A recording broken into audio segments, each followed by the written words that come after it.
Yeah, Don, I understand your comment that, maybe we shouldn't fight fire with fire. Maybe we should just tell them we suspect you're faking it, let them finish the exam, and then obligate them to an investigation. Maybe someone above us would check their ID to make sure it matches, or maybe they'd have to come at another day and show their ID again, which in that case, the real McCoy would show up. But that's not what happens. The SAT exam goes stateside and it's checked over there. And 99% of the time, if you do what I have just said, they get away with it.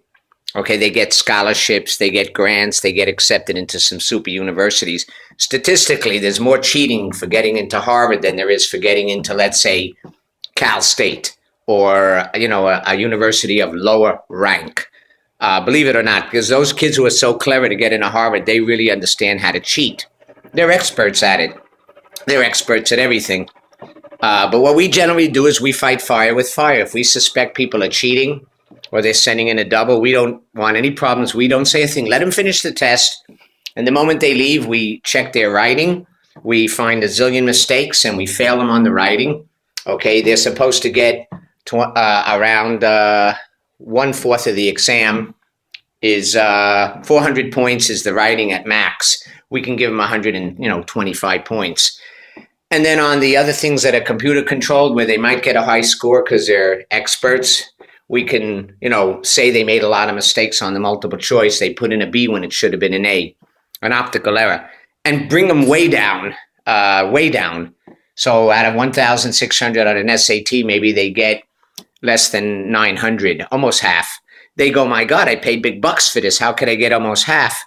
And at that point, the double will lose his job and his reputation, and people will give up the idea of copying. But it's what we do because, sometimes it gets under our skin, I have to tell you. We're not highly paid people, nor are we respected, but we're the people who decide what you get on an SAT. And if you're shooting for a top school, you need good writing, math, and reading, and we're the people who decide at least 1/4 of that. Okay, and that's enough, of a payload there to make a difference. But when sometimes those people get under our skin with blatant cheating, sending in a cousin, you don't even look like the person in the ID. We know it's a copy, it's a fake, smart ass kid, and we do what we have to do to go home feeling we've kind of maintained a little bit of justice in the system. Of course, you're right to say maybe we shouldn't do that. Maybe we should let it go to the higher ups where 90% of the time that people get away with this stuff. We're not mercenaries and we're not taking justice into our own hands. Okay. We're simply putting some kind of fairness back into the system. I mean, my own kid, he's going to have to take an SAT.